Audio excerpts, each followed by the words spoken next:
Hello, Math 120, and this is Professor Gonzalez, and I would like to go over some homework problems from 4.5.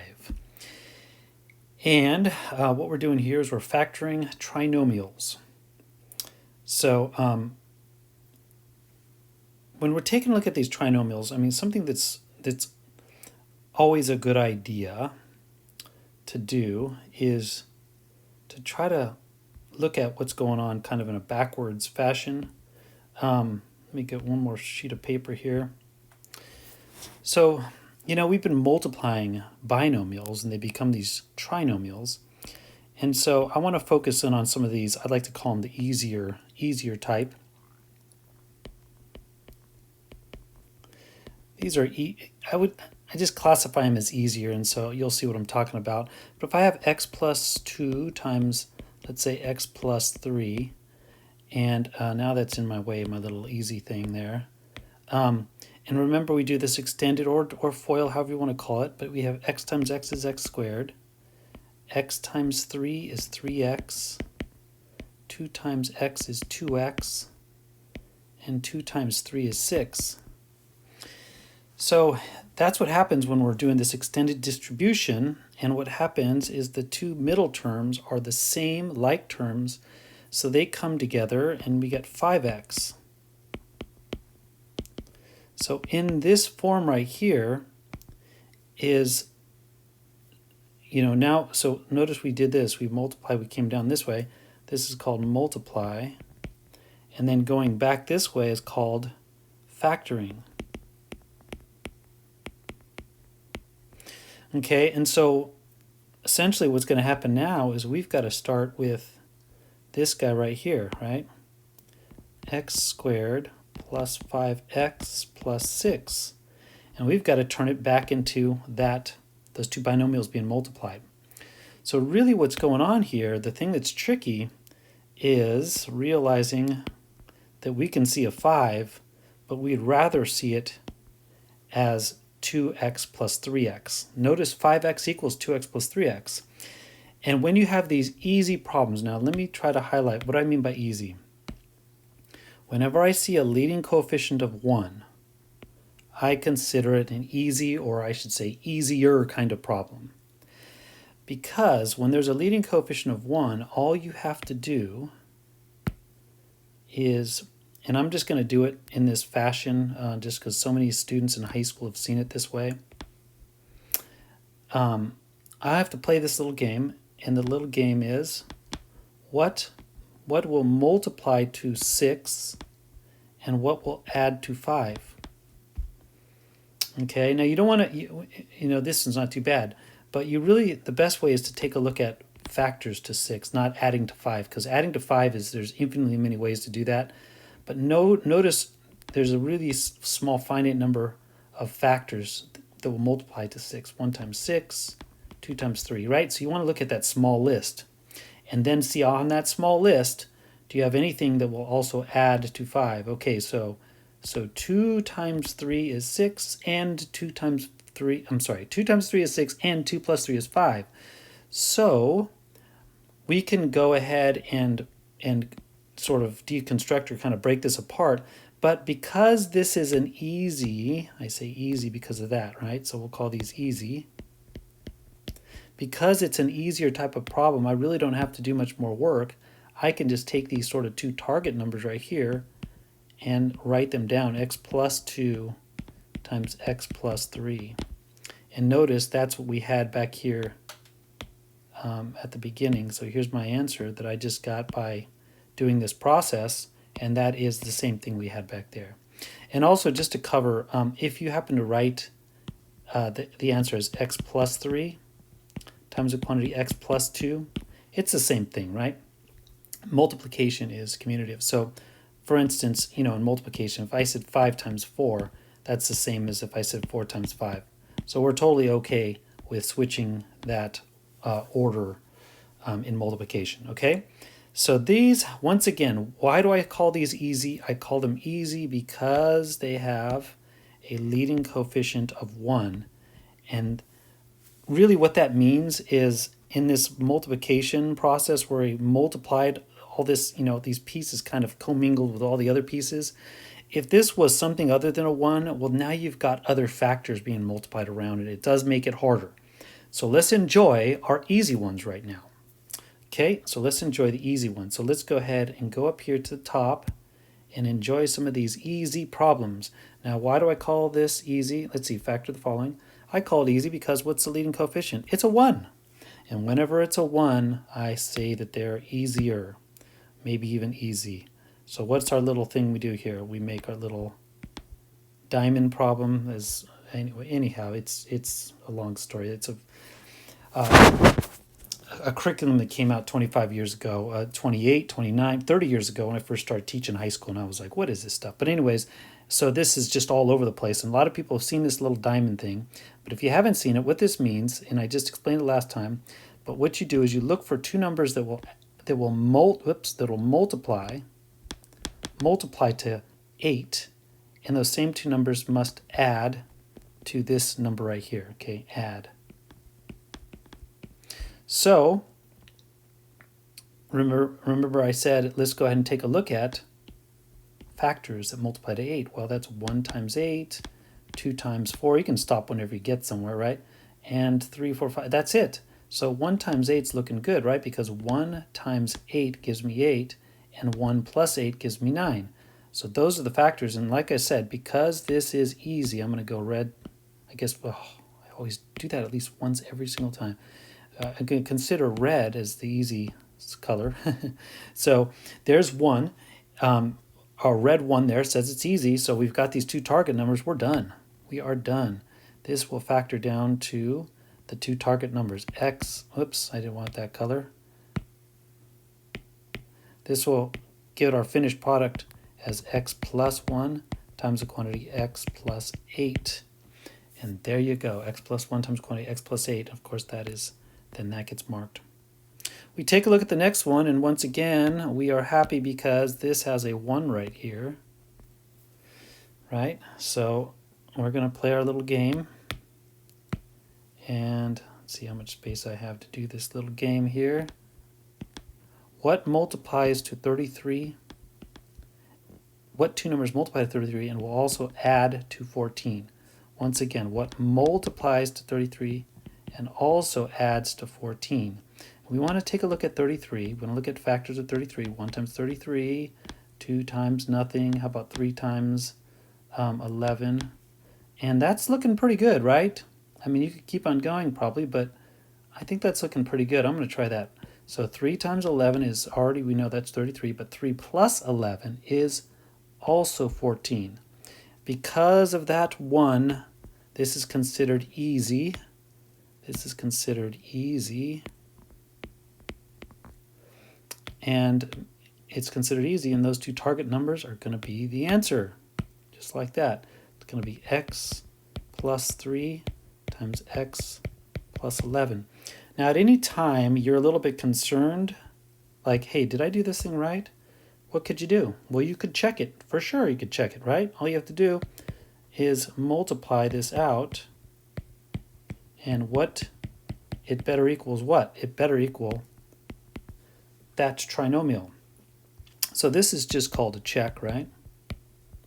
And so we say x times x is x squared, and x times 11 is 11x, and 3 times 11 is, 3 times x is 3x, and 3 times 11 is 33.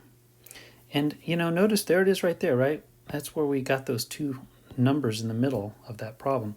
Now, of course, we are multiplying to check, and we add like terms at this step, and we get x squared plus 11 plus 3 is 14x plus 33, and that looks an awful lot like this guy right here, which means that checks out. Okay, we do the next one, factor the trinomial. We are very happy to see a 1 here, which means this is going to be an easier problem compared to stuff we have coming down the line. Okay, so let's go ahead and play our little game. What multiplies to 72? And we'll add to, don't forget the sign. Look at that sign, negative 17. Okay, for us to add to a negative, and multiply and get a positive? The only way you can do that is if you have a negative times a negative will give you a positive, and a negative plus a negative will give you a negative, right? That's really the only the way that signs will work out. And so let's just, since we have the signs kind of figured out already, let's just focus in on 72, and let's start taking a look at factors of 72. And well, what are they? Let's see. Well, 1 times 72. Now, knowing that you have two numbers that add to negative 17, you could skip some of these. And by the way, you don't have to make this list. If you know what the answer is, you just go right to it for speed. But if you're not sure what to do, this is what you do to kind of get the juices flowing here and kind of get some ideas happening. We got 3 times 24, 4 times 18. These all multiply to get to 72. And I need two numbers. When I add them together, they're 17. I get two negative numbers. A negative plus another negative is going to give me another negative. Okay, so now we have 6. I'm just going kind of down the list. 6 times 12. What else? How about 7? No. How about 8? How about 8?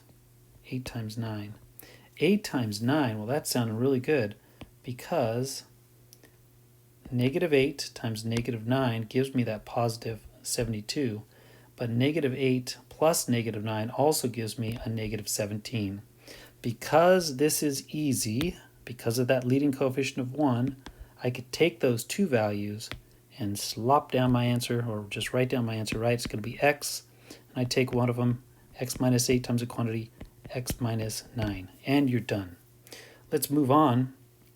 Factor the trinomial completely, and once again, man, I'm really happy here because I keep on seeing these easy guys here with a 1.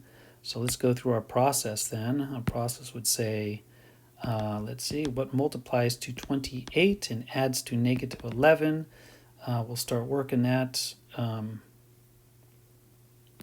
Right, 28, what factors multiply to 28? And, you start kind of taking a look at that.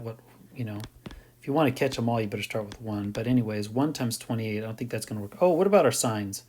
Once again, we are adding two numbers to get a negative number. So a positive plus a negative, you can get a negative out of that. But if you're going to multiply and get a positive number, and you also want to add to get a negative, the only way to do that is two negatives. Right? A negative times a negative is a positive, and if you add two negative numbers, like for instance, if you borrow $5 from Fred and then borrow $6 from Frank, you owe those people negative 11, right? You owe them $11. So you've got these two negatives that are adding up to be more negative, I guess, right? So, oh boy. So here we are trying to take a look. What multiplies to 28? How about 2 times 14? And that doesn't look good. And how about 4 times 7? And that's looking pretty good because 4 plus 7 is 11, and now we need negatives. So negative 4 times negative 7 gives me my positive 28. And also negative 4 plus a negative 11 gives me a negative 11. So because of this, the easiness of this problem, because of that one right there, we know that we're good to go for our answer. It's just going to be x minus 4 times the quantity x minus 7. And there we go. We're finished. Moving on to the next problem. And once again, we are super happy to see that 1 again. So, I'm just trying to kind of get us used to some of these quick ones here and see how nice they can be. Negative 54, whoops, what happened to my pen? 54, so multiplies negative 54, adds negative 3. So now this signs are different here, right? So to multiply and get a negative, there's really nothing else. It's a negative times a positive or a positive times a negative. In any case, what's going on? You can't see it. There's like this hair on my screen. It's driving me nuts, and then I'm going to cause something to erase. But anyhow, to multiply to a negative, there's a negative times a positive to get a negative, right? And then to add to a negative, well, this negative has to be bigger by 3 when you add them together to get a negative 3. Okay, so essentially, we're looking for two numbers that are going to subtract to get a 3. Okay, so we've got this, or you can say add a negative plus a positive to get a negative 3, however you want to say it, but you're really taking the difference because the signs are different. They're not working together. if that makes sense. Here we got a 54. So I'm doing what, number 5. We got 54, and I need to start looking for what, multiplies to 54. So I start kind of going down my usual suspects, and this is not as usual, but every once in a while when we don't look at 1 times 54, we miss. I notice students will miss that possibility. 2 times 27, 3 times 18. We're just seeing, you could use a calculator if you need to. 6 times 9 is 54. Wait a minute. Wait, I need a difference of 3. That's looking good right there. Now, we want the result to be a negative when we add them together, so we better make 9 the negative and 6 the positive. So negative 9 times positive 6 gives me my negative 54, and negative 9 plus positive 6 is our negative 3. So, and once again, because of that little 1 right there, we are super happy because we don't really have to do much more work other than write down x minus 9 times the quantity x plus 6. Now, if the result of this still had factors in here, yes, you would have to do a little bit more work. But if that, and that's going to happen coming up, but if that's true, in my opinion, you could actually factor it at this point, but you should have factored it early. Factoring out the greatest common factor actually is your number 1 step if there is a greatest common factor, because it just makes numbers smaller and easier to work with. Okay, so just for instance, let's take that same problem there, right? X squared. So this is going to be a different problem. Don't think I'm saying this is the same problem, but I'm going to take the same numbers. I'm going to kind of change it a little bit just so you can kind of see what I'm doing.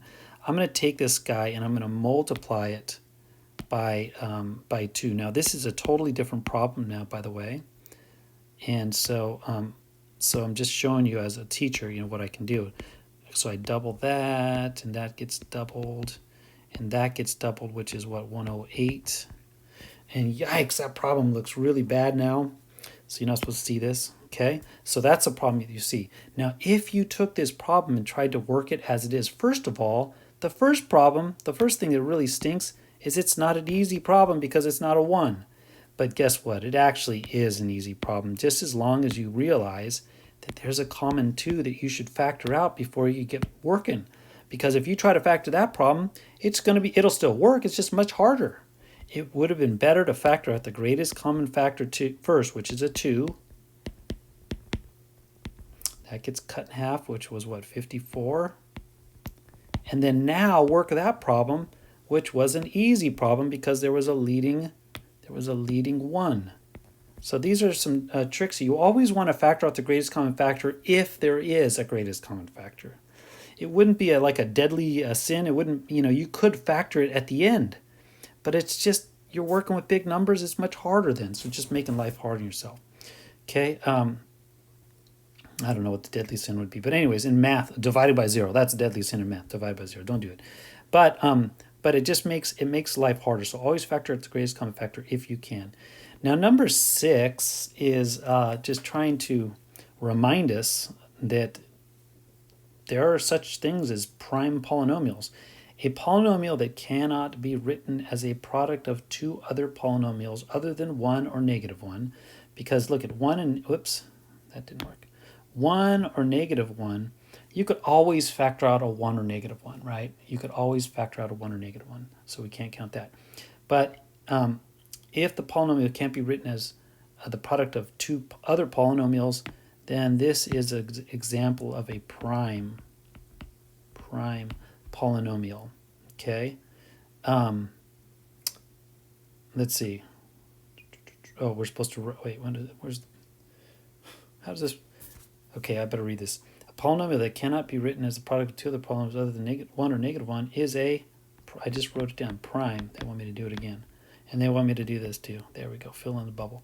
Okay, but you knew some of this stuff when you were in elementary school when they said, what if they said something like 15? Can you factor 15 down? And you said, yes, I could factor it down to 3 times 5.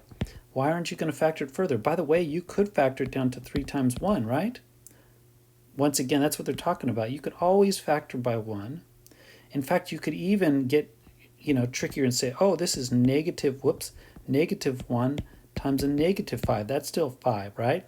So you could always factor out a 1 or a negative 1, so we really can't count that. The only reason why you'd factor out a negative 1 is if the leading polynomial had a negative in front and we just kind of like to get it out there. It makes life easier to work with.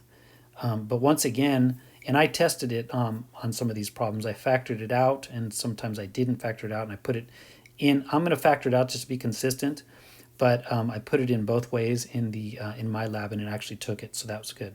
So all this I'm trying to show here is this one's not prime right here, right? This is not prime because you can continue to break it down a little bit further, but in the old, when you're in elementary school, well, that would be prime, right? Because now you cannot factor, and so is 5. That's also prime because you can only factor it down by 5 times its 1 times itself, right? So it's prime, and that's also true with this is not prime, so we're able to break it down. Now we broke it down to here. Now these two guys are prime because you cannot factor them down any further. So we factor all the way down till they're primes. Okay, what if someone said, please factor 11? And you'd say, I can't. Why? Because it's prime. I cannot factor it. It's done. And so that leads me to this problem right here. I might have given away something, but let's go ahead and see. Can you factor number 7? Well, let's go through our procedure.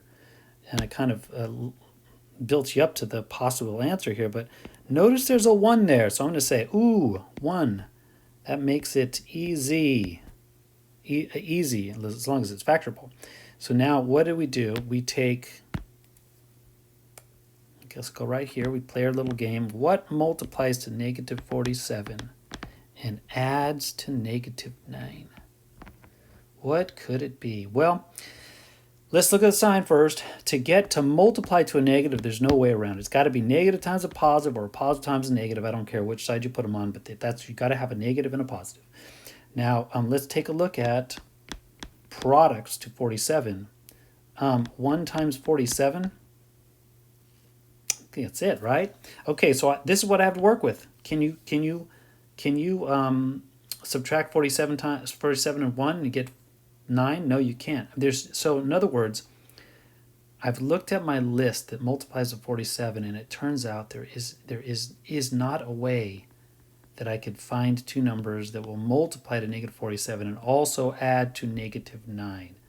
No such combination exists. Therefore, this is prime. This polynomial is prime. The only thing we can factor down by is itself in 1 or itself in negative 1. So this is considered, won't work, prime. Prime. Okay, it's always kind of a pain when those primes come up. I don't put too many of them on there at all. Just kind of keep you honest every once in a while. I'll put one in there, but it's kind of a pain because you're trying to hunt for something that's not there. And so that can be a little bit of a pain. All right, this next one, it says the factorization of 2x, the quantity 2x minus 10 times the quantity x minus 3 is completely factored. True or false? False. It's not completely factored. So in my example before of arithmetic, if I gave you 6 times 5 and I said, are those completely factored? And you go, heck no, because look at 2 times 3. So 6 will factor down, so it's not prime, right? There, now it's prime. Now what's wrong with these guys? Let's go up here. I guess I'll just use that color for the easy stuff. Look at that one right there. Okay, when I take a look at that, that says 2x minus 10 rather. Is there any common factors that we could factor out? And the answer is yes. There's a common 2. If I factor out 2, I'm left with, right? Think about the distributive property. 2 times what gives me 2x? 2. Okay, it's got to be x minus 5. And you know you did it right because 2 times x is 2x and 2 times negative 5 is negative 10. Yay, we factor down further, but that just proved to us. So this is the answer right here. Now this answer right here is not incorrect in terms of if you multiply those, you will get the original problem, but it's just not factored down all the way. Just like if I multiplied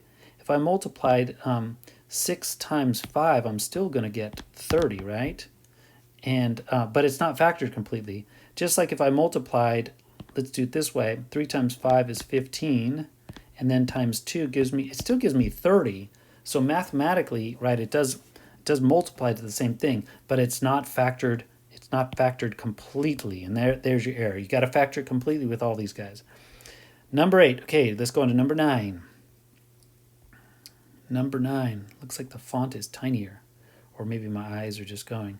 Not sure, but I will. You know what? I think I could actually move this thing, because I actually sliced and diced this thing to try to give myself some space to operate. Oh yeah, I need space on this one for sure. Look at this nasty problem. When I look at that problem, I first ask, is this an easy problem? And I start to panic and sweat, because that is not a 1. So far, that is not an easy problem. So before we totally panic completely, we should see if we can factor out a greatest common factor, because that if there is a common factor, that'll make it easier. On top of that, because we have a leading negative, I want to factor that out at the same time if I can. So this gets a little bit nasty, but it will make life easier if you can do that. And so let me put this problem down right here. Oops, wrong color. I want to start. There we go. Black. Here we go. So we got negative 2x cubed minus 16x squared minus 30x. And I am seeing that I can factor out, I guess I'll use another color, but not red, because we reserved that for the easy stuff. So negative 2 looks like that can factor out. You got to be careful when you factor out negatives. All it does is change the signs as you're going. But, and actually, you know what else do we see? We see a common x, right? At least one x. So we got to take all of that out. So factor out a negative 2x. What do we have left? Well, what we have left is x squared. And you could verify that. Negative 2x times x squared, does it give me negative 2x cubed? And that is yes. Be careful here. When you factor out a negative 2, and by the way, one trick you could think of when you're factoring out, you could think of it as dividing out a negative 2x in your brain. You could think it that way. Don't really want to, we're not really dividing both sides by anything. It's not an equation, so just be careful how you think of it. But you're finding that common factor of negative 2, and so if you had a negative divided by negative, this has got to be a positive. 16 divided by 2 is 8, and x squared divided by x is just an x. Now you can verify that. A negative 2 times 8 is negative 16, that's good, and x times x is x squared, so that is looking good. And once again, well, let's continue with that idea that in our brain we're factoring out a negative 2, so we kind of think of it as dividing negative 2, and a negative divided negative is going to make that positive. 30 divided by 2 is going to be 15, and x divided by x goes away, right? Cancels, reduces, what do you want to call it? And let's double check. A negative 2 times 15 is negative 30, and there's an x involved, so we have an x. All right, so we did a lot of work just to get here.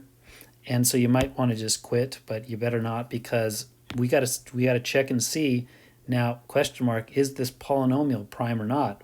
We got to do some work to convince ourselves on that. And I am getting happier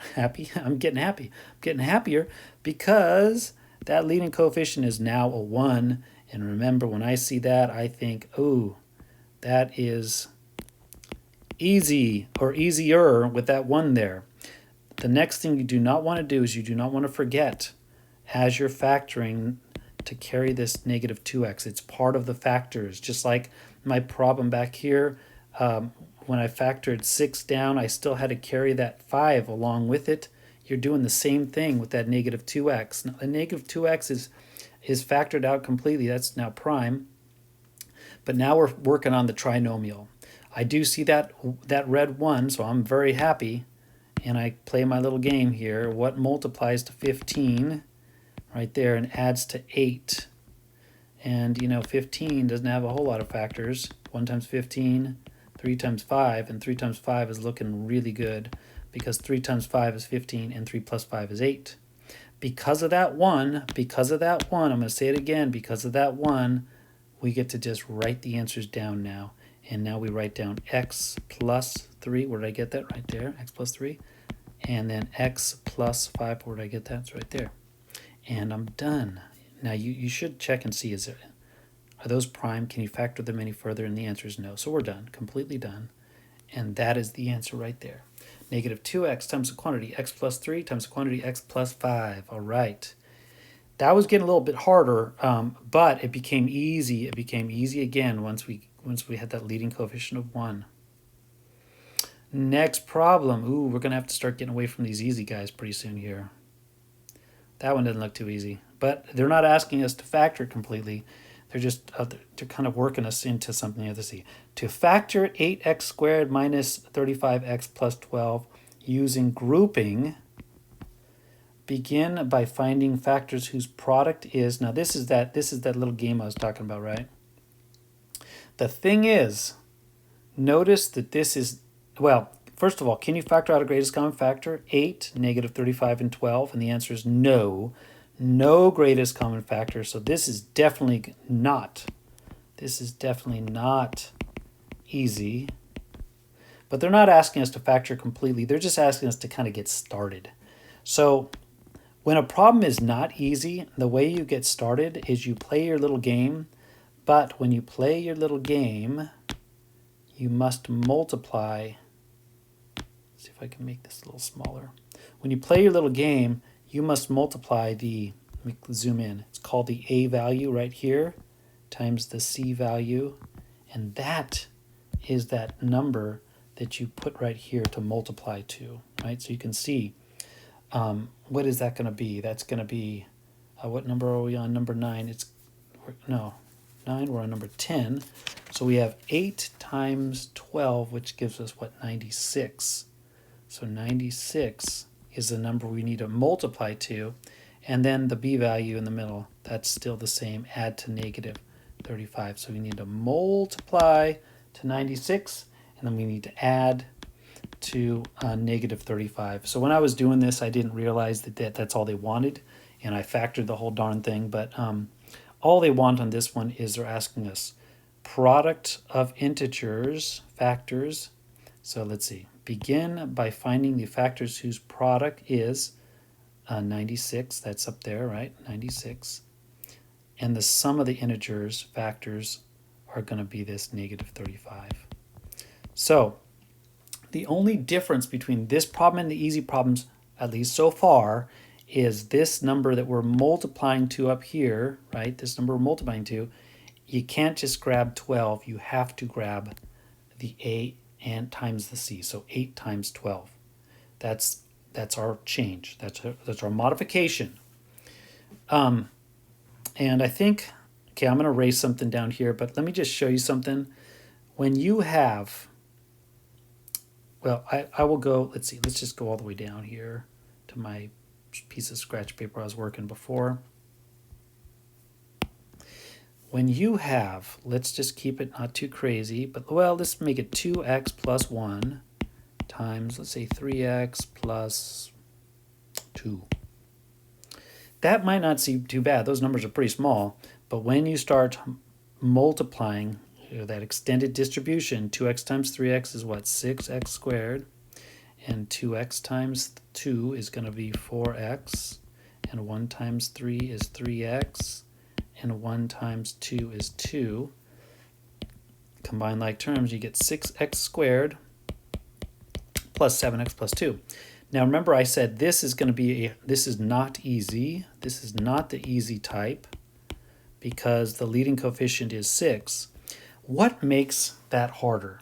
Let me try to break it down a little bit. What makes this harder is that, see this 2? If that was a 1, then you're multiplying by 1, right? Whenever that leading coefficient is 1, well, that means that these leading coefficients had to be 1. And whenever you multiply by 1, it makes everything much easier. But what's going on with this problem? It's not as easy because guess what we're doing with this 2? We're sprinkling a factor of 2 to this term and to this term, right? And then we've got this other factor of 3 that's being multiplied times the 1. So it really complicates things in terms of having more factors kind of just flying all over the place. Because remember, on the easy ones, well, that'd be 1 and that'd be 1. And so you really only have to worry about these factors from these these two pieces, okay? So now this gets much more complicated, having all these factors kind of flying around. So that's, I was going to say something else and I just lost it. But that's what makes it a little bit tougher. Oh, here's what I wanted to say. So this technique that we just did on that first problem said, okay, if you want to play the little game, well, every single time I got to do that.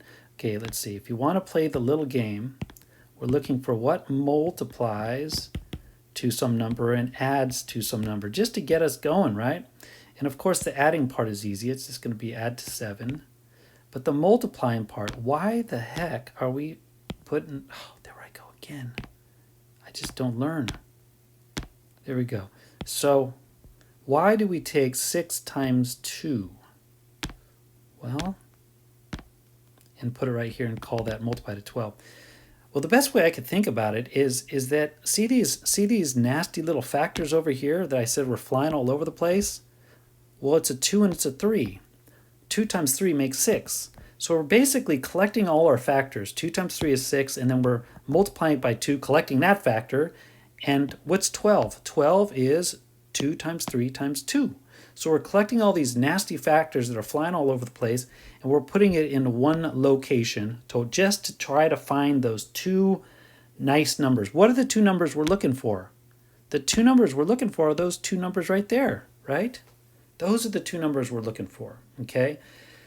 So anyhow, but definitely when you have this leading coefficient bigger than 1 or anything other than 1, it makes it more complicated. Let's go do a problem. Let's go do a problem. You could talk about it all day long. We got to do some problems. So here's the first one we're actually going to do. And I'm going to zoom in a little bit. And I'm going to do it 2 different ways, not to just be crazy, but just to show you. I do want to take a moment right now and tell you I could think of probably 5, maybe 6, 7 different ways to teaching factoring, okay? There are so many ways to factor, and a lot of students in the last 10 years, I would say, maybe 15 years, have used area boxes to factor, whatever. These little pictures. There's all these different ways to factor. You got that, the diamond thing that I was showing you, that's like 30 years ago, the first time I saw that. You got all these different things. This book talks about grouping, which I'm going to show because I feel that grouping, although slow, unfortunately, it's slow and takes a lot of space. It's very mathematical, it's very systematic, and it's probably the easiest one to get. But as you go further in math, you want something that's fast. Now, guess and check, trial and error, is fast if you're good at that. If you're not good at that, I've seen students you trial and error all day long, and you never get it. So it's trial and it's error. And that's not fast, and that's frustrating. So the first thing I'd like you to do is understand how to factor by grouping, because we've already had to learn how to group things in the previous section. So this kind of it's a nice progression, and I think it's very straightforward. Now, if you're still factoring by grouping, and you're in calculus, the teacher will probably say, hey, there's a faster way. I mean, come on, you got to go faster. But for right now, it's a good way.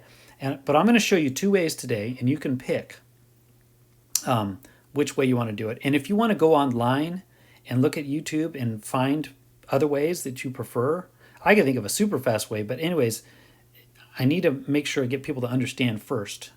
And then once you understand, if you want to find faster ways, no problem at all. But this is the way the book does it. And like I said, the book also says, it says factoring by grouping. Then it also says trial and error. I'm not going to say do it by trial and error, and that's the way you have to do it. I don't care which way you factor at this point. Just learn how to factor. Okay, that was too long of a rant. But anyways, here it goes.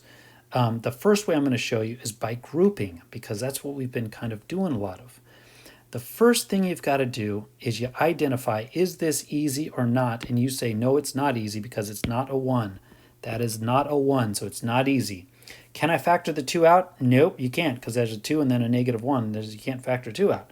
So this is definitely not the easy type. How do you proceed when it's not the easy type and you can't factor it down and turn it into an easy type? Well, you have to, stop it, okay? Well, you have to take a look at that A value and multiply it by the C value, right? And you ask the question, Play the game. What two numbers, so 2 times negative 6 is negative 12. What two numbers are going to multiply to negative 12 and add to, what's the number in the middle? Negative 1. Some people are going to see it right away and shout it out. Good, go for it. If you don't see it, then you have to have some kind of technique. And the first thing you should do then is say, well, if it multiplies to a negative, one's going to be negative, one's going to be positive. Now I got my signs taken care of, so let me just see, what are the factors of 12? 1 times 12. Now, if you already know the answer, you should have you've been going on, right? Speed is good. It's going to be fast. But if you're not seeing it, you want to have something to fall back on. 1 times 12, 2 times 6, what else? 3 times 4. After that is 4 times 3, which is just a copy. So then we just stop there. Now, can we find anything that we could make a 1 out of? And because one of the signs is negative and the other one's positive, we're taking the difference. And so there, 3 and 4 is perfect. Now we want the addition, the result from the addition to be negative 1. So that means negative 4 has to be there, and we have to have a 3. Negative 4 times 3 is negative 12. Check. Negative 4 plus 3 is negative 1. Check. That fulfilled the requirement. Now let's go down here and work the problem. This is 2p squared minus p minus 6. Okay. Remember when we were down here. Remember when we were down here. Whoops, I thought that was easy. Remember how I said that those two numbers are so important to get. If I can get those numbers, I have a real good chance of I have a great chance of going on. And those two numbers, how easy is it going to get with a harder when it's not an easy factoring problem? It's not too bad if you know how to group. It's not too bad if you know how to group. Where am I at? If I could find my place. If I could find, there it is. So here's what we're going to do. We played our game, right? We got these two numbers. I'm not going to use red this time because this is a different technique. I'm going to use blue. Okay, those two numbers are going to replace this number right here in my polynomial. Okay, you do have to insert the p there to make it work, but look at, so I'm going to copy this down. So this is 2p squared. The beautiful thing about this technique is it's very mathematical and systematic, right? This line equals the next line. That's what we like about it, but it's just, dang it, it takes so much time and it's slow, especially when I'm telling stories like this. So now replace negative p with what? With what it equals. What does negative p equal? It equals negative 4p plus 3p. Do you guys agree, and you better say yes? Yes. Do you agree that negative 4p plus 3p is my negative p? Yes, everybody agrees with that. So that means that I didn't lie or change anything. I do have to copy down the next term, which is negative 6. So everybody agrees that this new polynomial is equal to the first polynomial. Good. Guess what? All you have to do now is know how to group. And we've been grouping, so take the first two and see what you can factor out. Let me zoom in here. See what you can factor out. And I'm seeing that I can factor out, what, a 2 and a p. 2 and p are common. Now I'm going to go ahead and use another color now. And what is left when I factor out a 2p out of those two terms? I'm left with a p minus 2. Double check it. 2p times p is 2p squared, and 2p times negative 2 is negative 4p. Good. Now the way I like to do this, we've got to focus on the next two terms, and I like to automatically just write down p minus 2, because if you don't get a p minus 2 when you factor it out, it's not going to work. You might as well scratch it off and start again. So I'm going to put down a p minus 2, knowing that I have to get that. It's not cheating, but the math has to still work though, right? What times p gives me 3p? Oh, 3. So let's double check it. 3 times p is 3p. This better work. 3 times a negative 2 is negative 6. Yes, it does. Okay, I've just grouped them. Now I'm going to factor by grouping. Now notice this is my addition sign between these two nasty things. And what's in common? Well, what's in common is my gold colored common factor. So that factors out as p minus 2. And what do we have left? We have 2p plus 3.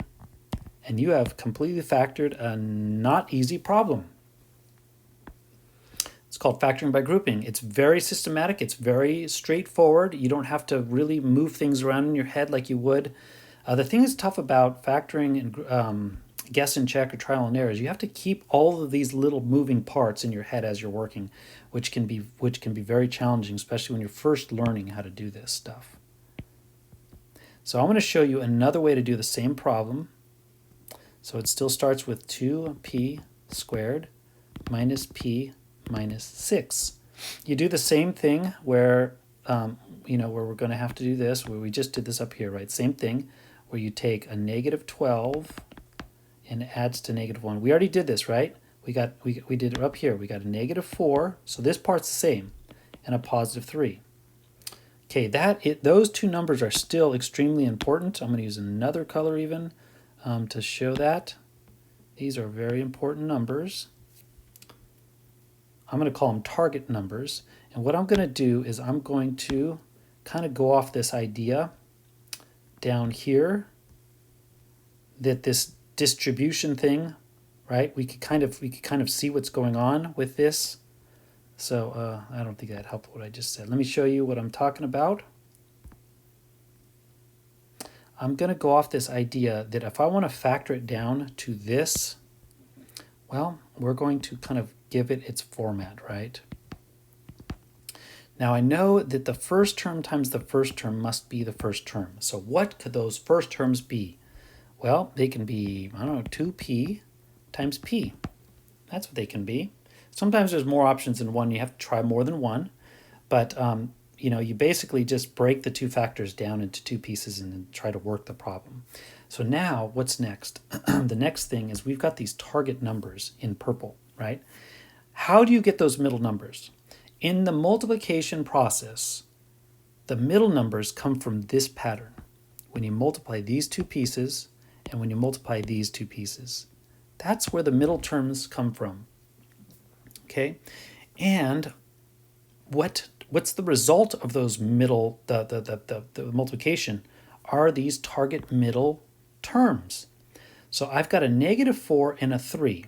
Now whatever I put on this line right here, right, because this gets multiplied, how do I get this number? Well, it's 2p times whatever goes over here, question mark. So basically I better use, okay, what if I put a 3 here? Well, then it would be 2p times what gives me 3. Ugh, right? That's not going to be good.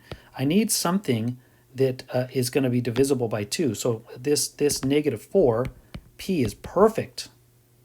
So now the question is, oh no, there we go. The question is 2p times what gives me negative 4p? Well, isn't that just going to be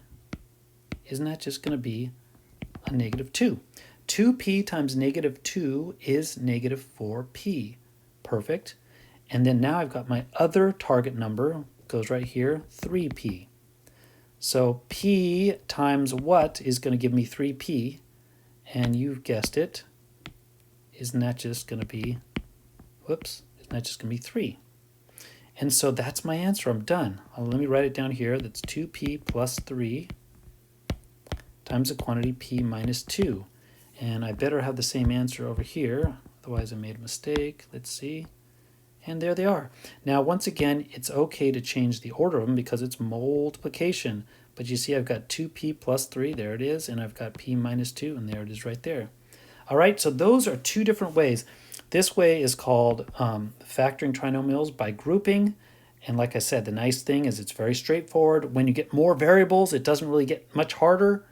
And then this one over here is a lot of books in the past, at least, would call this the AC method because you're multiplying the A value times the C value. But then there's a lot of variations to this as well, okay? So there's two ways you can pick your favorite way. And let's move on here. Like I said, I'm going to focus with this grouping way because it's straightforward, and then I want to get as many people on target on factoring, and then you can start going for speed and doing more things in your head. Okay, here's another problem, number 12, and I'm very sad to say that it's not going to be easy because that is not a 1. Can I factor out a greatest common factor? 12, 19, 5. No, there are no common factors to factor out. So I'm stuck with that nasty 12x squared plus 19x plus 5. And so irregardless of which technique, of those two techniques, we still have to do this piece right here of multiplying our a value times our c value.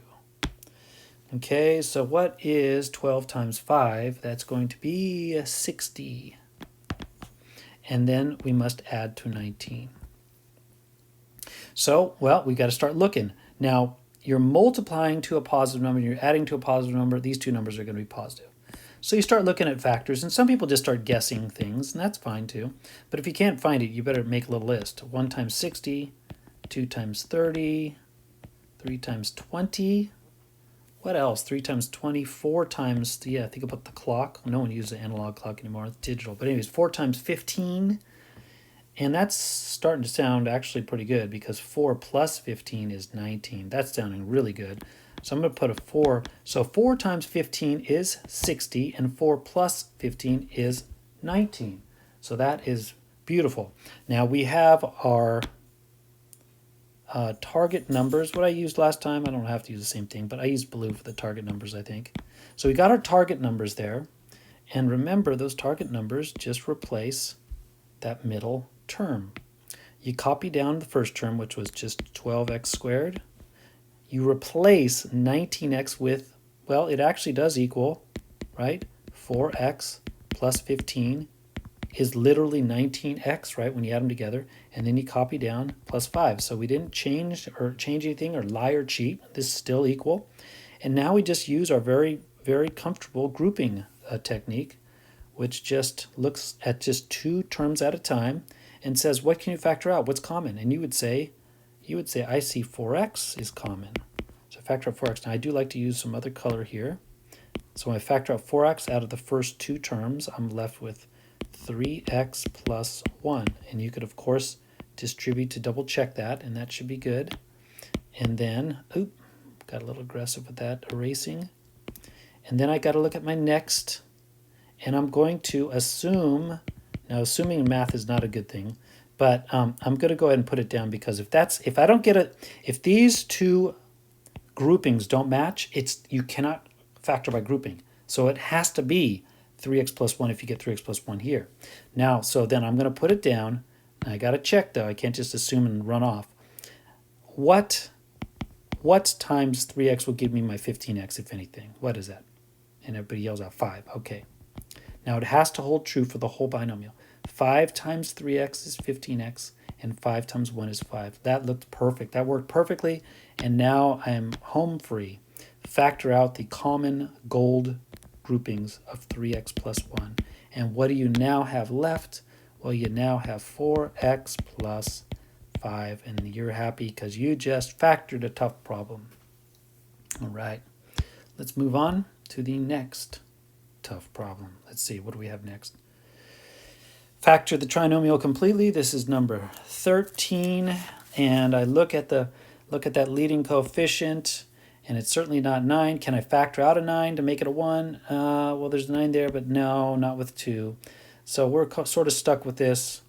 In space-wise, gee, I thought I really separated this stuff out nicely, but so I'm a little tight with space. I'm going to write this right here. This is going to be 9q squared plus 9q plus 2. So we're going to, I think, use our space up here. We're going to need to multiply those two values to come up with, so 9 times 2 is 18. So what multiplies to 18 and will add to 9?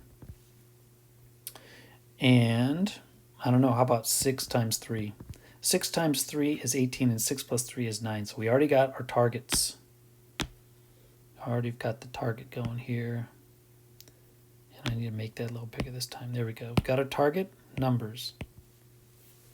And we also know those two target numbers better replace the middle. They have to add up that way. That's what they're so special about. Is 6 times 3 is 18, 6 plus 3 is 9, and it will replace that guy right there, right? So now we've got 9q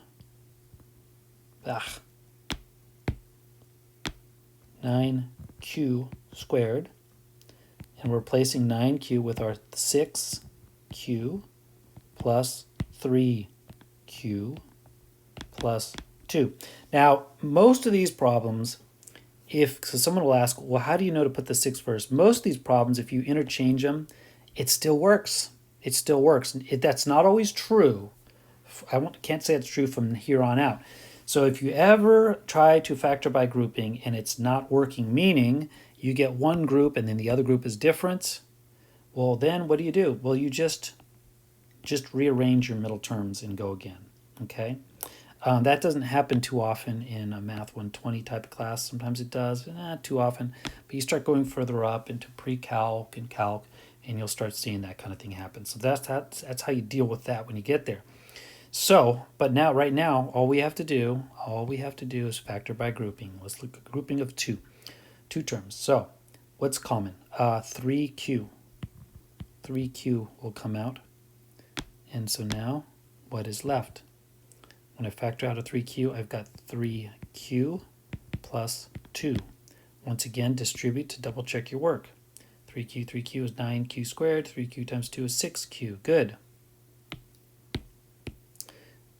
Continue. Look at the next two terms. I better get the same thing over there. 3q plus 2, otherwise this technique doesn't work. So I'm going to go ahead and write that down and see if I can actually get that to happen.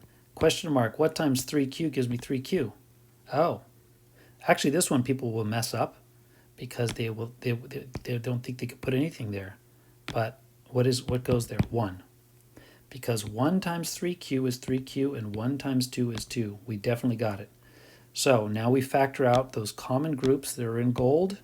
They are common factors that get factored out. 3q plus 2. And what is left after we factored out the gold stuff? 3q plus 1.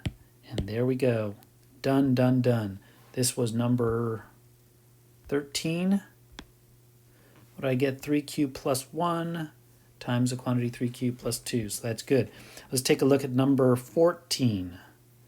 Once again, I don't see a 1. Remember the good old days. Remember the good old days at the beginning where they're always 1. And what did you have to do if it was 1? All you had to do is play the little game, right? Get those two numbers and then slop down the answer. It's so fast. So fast if it's a 1. What multiplies to 33 adds to 14, get those two numbers and write it down. I tell you this right now because some people will get the wrong, they'll forget, they'll have like a mental error, and when they do these problems, let's fast forward, come on, it's not going, there we go. They see something like this, and they treat it like an easy problem, and it will be wrong if you do that, okay? It will be wrong. If you get these two target numbers at this step and write it down, it's not going to be the right answer. You have to go through all of this pain. That's what makes it a harder problem, right? Once again, it was the fact that you had that 3 and that 3 being distributed around when you multiply them that causes all that complication when you're trying to reverse engineer it, right, from here and go down called factoring, right? You're kind of reverse engineering multiplication. And it's those 3's that are just super pain. But that's the technique. So here we are. 14 says 6r squared plus 7rs minus 5s squared. Now, the other thing I like about grouping is that even though you're starting to have these more complicated RS's and S and R squares, that could start to get a little more complicated when you're doing trial and error. Now, if you've done it for a long time, it doesn't make it much harder, but a lot of times for students it is harder. But for grouping, factoring by grouping, doesn't really make it much harder. Okay, so let's take a look at what we have here. We have the start of our problem here, which since I can't factor out the 6 and make this nice and easy, I've got to go with what I have, and that is 6 times a negative 5 gives me a negative 30. The question is, what multiplies negative 30 and adds to what? 7. Okay, now, it multiplies to negative. So I must have a negative times a positive. And when I take the difference of those two things, I get a positive 7. So I got to have two numbers that have a difference of 7. Okay, and if you don't see it, well, then don't freak out. You just start making your list. What multiplies to 30? 2 times 15. 3 times 10. Oh, wait a minute. 3 times 10. That's sounding kind of good, right? So how's that going to work? I want a positive 7 in the end. So I better take a positive 10 and add a negative 3 to it. So negative 3 plus 10 is positive 7, and negative 3 times 10 is negative 30. There it is. We got our awesome target numbers. So we will replace this. Now it must be equivalent. So you better use RS's when you do the replacing. What are you going to put there? I'm going to put a negative 3 RS plus the next one 10 RS. Copy down your negative 5S squared, and up here we have 6R squared. Now it's a little bit of a mess, but it's factoring by grouping. So if you've gotten better at that, then this won't be too bad. You take a look at the first two terms and what's common. I'm seeing a 3. Let me zoom in. I'm seeing a 3R is common. What is left when you factor out a 3R? How about a 2R minus, factored out the 3R, minus S? You can go ahead and distribute to double check. 3R times 2R is 6R squared, yes. 3R times negative 6 is negative 3RS, yes. Take a look at the next piece. We're going to go ahead and go on faith here that this is going to work, but we better check it. What times 2x will give me 10RS? How about 5s? 5, this is an s, not a 5. There we go. 5s times 2r is 10rs, and 5s times a negative s is negative 5s squared. So that all worked beautifully. And so now I just go in for the final answer. My common groupings get factored out, which is 2r minus s times what's remaining, 3r, oh, that should have been a plus, plus 5s. And there we go. That was a bit nasty, but with grouping, it's definitely a doable procedure. What do we have here? This is number, where am I at? I can't even see because I zoomed in too much. Number 14 is 3r plus 5s times the quantity 2r minus s. Once again, these are s's. I put a little tail on those guys because many times in my math career, well, not many times, I did it a couple times in bad situations where I thought that was a 5, and then, you know, a whole page of stuff you mess up. So you kind of learn. Got to be careful at things in math. So then next, here we go again. Another sort of complicated problem. Darn it. I wish for the easy days. Nope. There's a 6. Oh, wait a minute. 6 has a factor of 2 in it, and so does 20, and so does 16. I think I could factor something out. I don't have a common x with all of them, and I don't have a common y, but I do have a common number. Now, it's not going to make the problem totally easy, but it'll make it a little bit easier because the numbers will be smaller, and smaller numbers are usually easier to, you know, manipulate and factor and look for possibilities. So it's still worth it. See how much space I have. I guess I've got to conserve a little bit.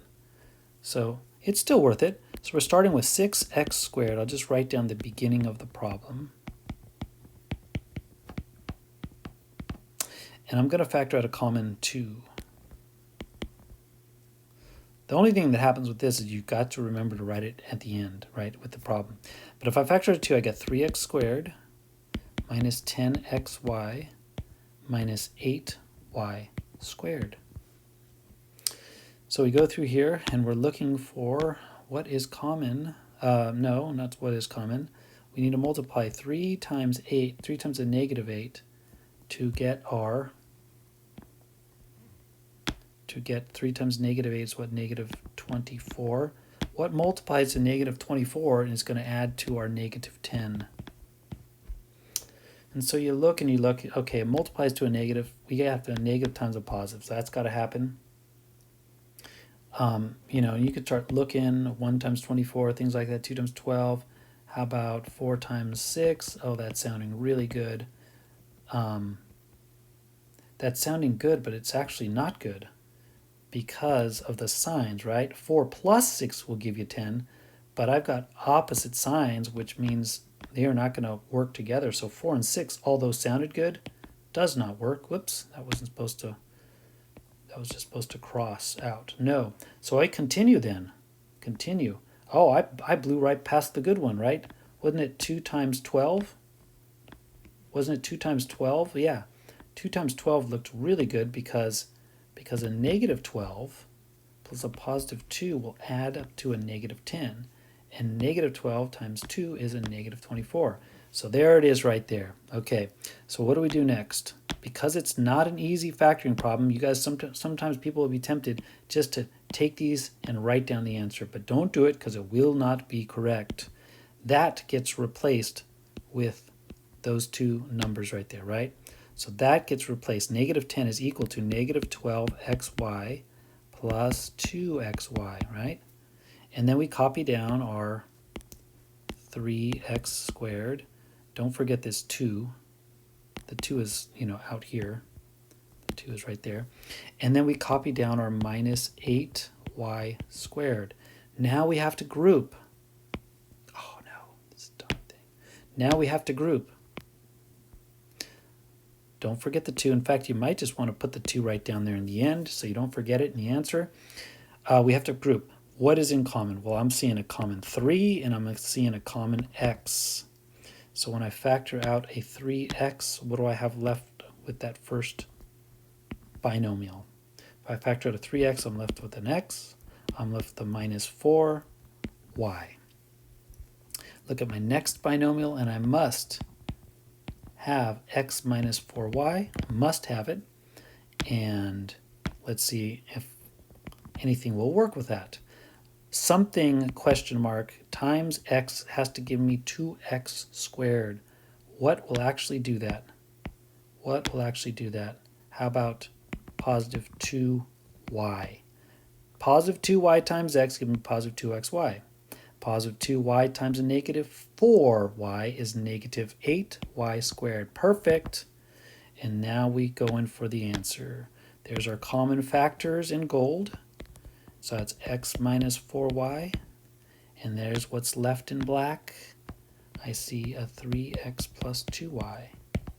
And don't forget the 2. And there it is. There's my answer. The answer should be 2 times the quantity x minus 4y times the quantity 3x plus 2y.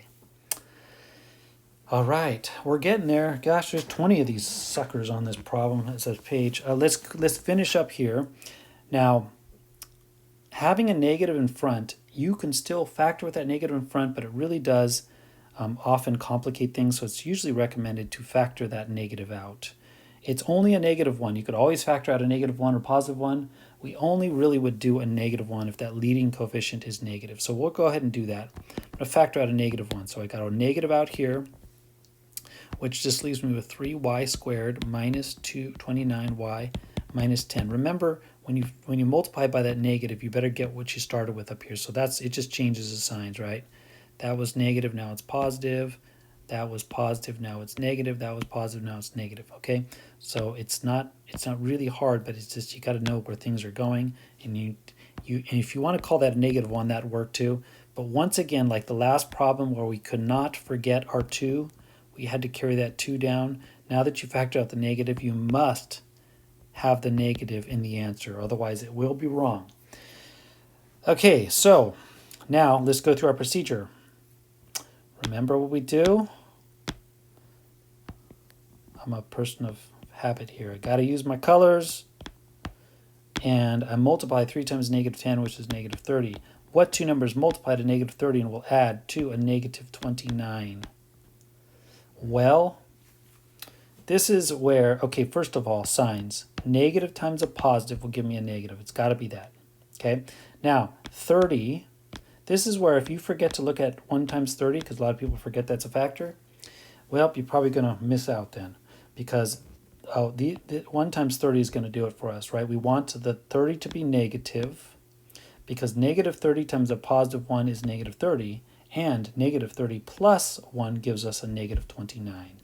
So that is definitely going to be those beautiful numbers we're looking for. And so there, I'll make it blue, and it's got to replace that guy right there, okay?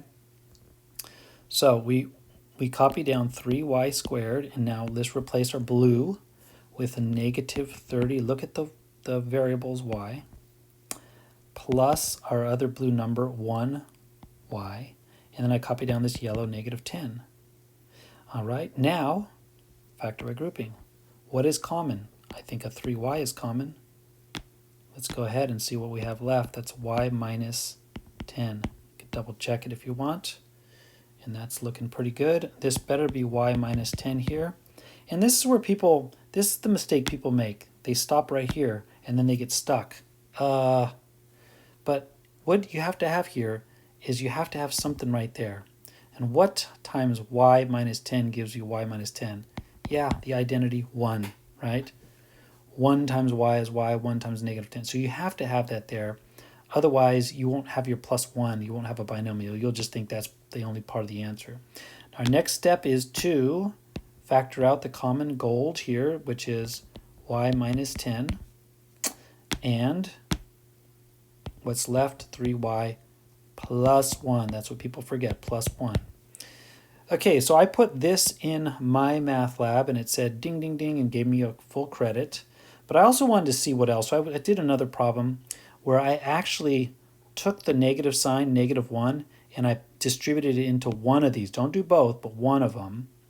And I put that in, and that also worked. So I just want you to know that MyMathLab at least is sophisticated enough to realize that if you didn't factor out the negative 1 and you had a negative y, so I'm going to multiply it back in, negative y plus 10. If you put this answer in, it would actually say it was okay, because it is factored completely. I mean, you just didn't factor out the negative, and we admit that factoring out a negative 1 and 1 can always be done. So to say that you have to do that is a little strange. But, staying with our convention, it's nice to factor that out, because then our factoring gets a little easier to work with. And also, likewise, what would another one that would work? Well, if you had that negative 1, and instead of multiplying it by the gold binomial, you multiplied it by the black binomial, that would also be something that would also be something that MyMathLab would be okay with. So if you had y minus 10, the gold stuff, and then this got multiplied, whoops, my pen's not working. This got multiplied by the negative 1, so it's negative 3y minus 1. That would also work. So just letting you know that MyMathLab was sophisticated enough to accept all three of those answers, okay? So that's what's going on there. Okay, now let's go to 17. We're getting close. Okay, now this is kind of interesting. It's not to the second power, but it will act just like a quadratic. And look at that, it has a 1 there. So we can actually treat this just like a regular quadratic, an easy type. Let me show you what I'm talking about. What multiplies to negative 18 and will add to 3? And all right, we're going to have to negative and a positive, and so I'm thinking that's going to be what? A 9 and a negative 6? Yeah? So then when you go to the final answer here, we can actually use these answers right off the bat, because remember, I'll go with the red, because we consider this an easier type of problem because of that 1. But we got to be careful, because you have this fourth power. So all you have to do is write it as y to the second minus 6 times y to the second plus 9. And then you're done. So it's still kind of an easy problem, really, right?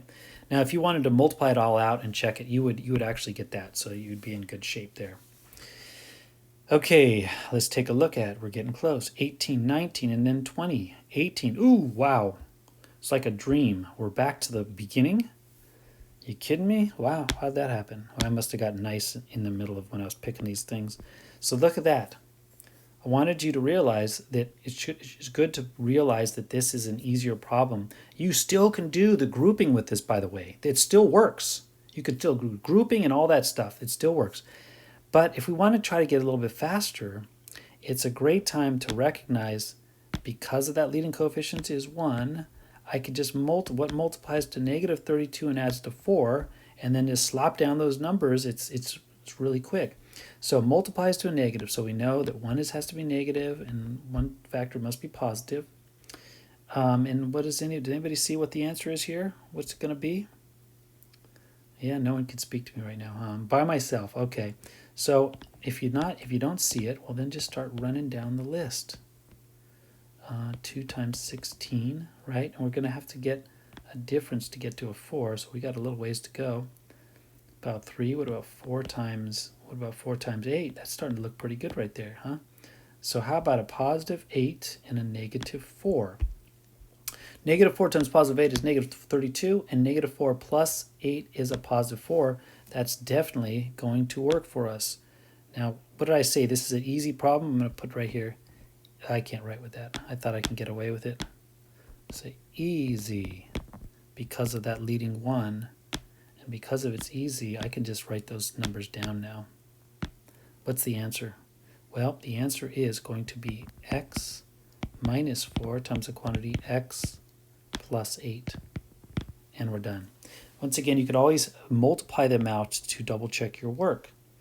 Okay, here we go.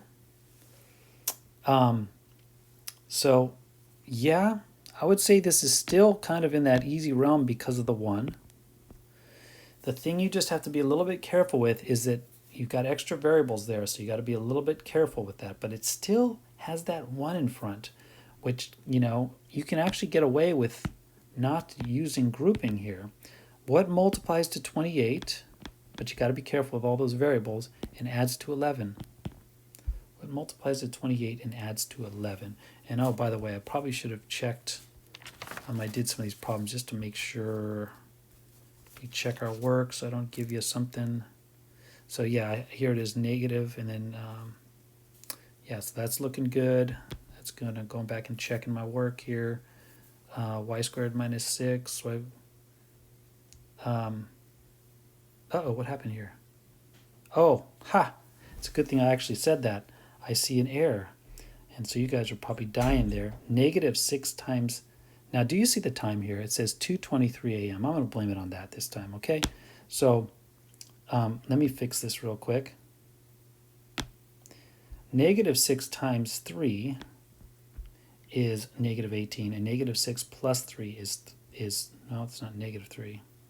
So we got to change our signs. Sorry about that, guys. Oh wow, I'm really losing it all. Let's just start that one over again. So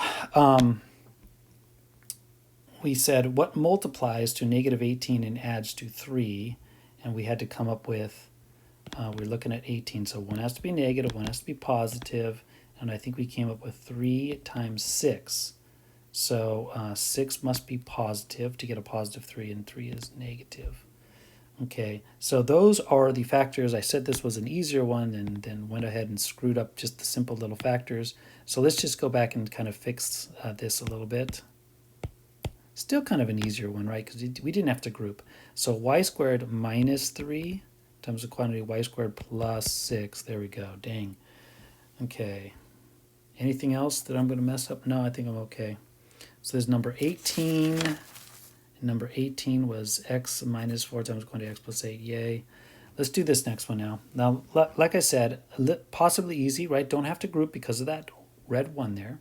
What multiplies to 28 and adds to 11? Okay, let's see. Everything is positive, so we don't have to worry about signs.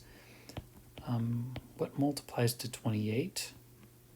1 times 28, that's not going to help us much. 2 times 14, that's not going to help us much. Anything else? 3.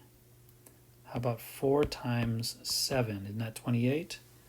4 times 7 is 28, and that also adds to 11. That's looking really good. 4 times 7 is 28, and 4 plus 7 is 11. Check. Now, because of that leading coefficient is 1, I can actually just take those numbers and write them down. I do have to be careful with the variables going on here. So let's look at the variables before we put the numbers in, right? So x times x gives me x squared, and y times y gives me my y squared. So I think we got our variables squared away now. So the numbers that go in is just going to be a 4, so x plus 4y, and then x plus 7y. And there you go.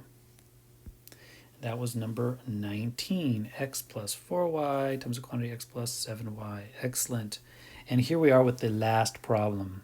Unfortunately, it is not an easy problem because it doesn't have a leading 1, and I can't factor it out to make that happen. But I do have a little bit of space to work, so I'm going to write down 6w squared plus 5w plus 1. I'm going to look at what two numbers. Now remember, it's not the easy type, so I have to see 6 times 1 is going to give me my 6. What two numbers multiply to 6 and add to 5? Well, how about, see, someone might say 6 times 1, but no, I don't have negative signs in here, so it's going to be what? 2 times 3. 2 times 3 is 6, and 2 plus 3 is 5. Unfortunately, it's not the easy one where I can just slop down the answer. I have to think about this a little bit. I'm going to have to group. So I will replace my 5w with 2w plus 3w, and you know exactly where I got that from over there. Copy down the rest of this stuff, this yellow 6w squared plus 2w plus 3w plus the yellow 1. Now factor by grouping. Let's take a look at 2 terms at a time, and I see I could factor out a 2w. That's going to leave me with, in parentheses, w plus 1. Let's see what happened here. Oh, I messed up. At least I caught it this time, huh? Let me get rid of this stuff right here. It's not working. When you mess up, you want to get rid of it fast. There it goes. Okay. So, if you factor out a 2w, so 6w squared, if you factor out a 2w, it leaves us a 3w. And then factor out a 2w leaves us the 1. So I'm going to have to get 3w plus 1 if this is going to work, unless I make a mistake, right? So what times 3w gives me 3w? Oh, this is going to be another one of those. Just 1. 1 times 3w is 3w. 1 times 1 is 1. Okay, it looks good. And so I go for the final here. I factor out my gold binomial, or common factors, basically. I get 3w plus 1. And I multiply that. What do I have left? 2w plus 1. 3w plus 1 times the quantity 2w plus 1. And we are finished. I hope this helped out. Like I said, I would recommend that you learn how to factor by grouping first, but if you have other faster techniques, by all means use it. Anything that you can do that's fast. I get some crazy things I've seen over the years. I've seen visual drawings, area draws, little manipulatives on the table, all these sort of things.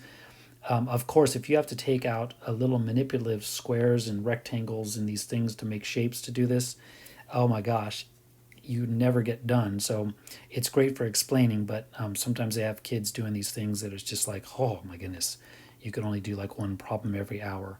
It's just not practical when you get further in math. So, go on YouTube and maybe find a different way if you want.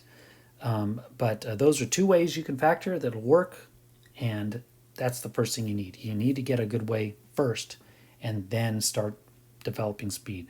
Okay, I hope that helped out, and take care and have a great day, or in this case, night. Bye.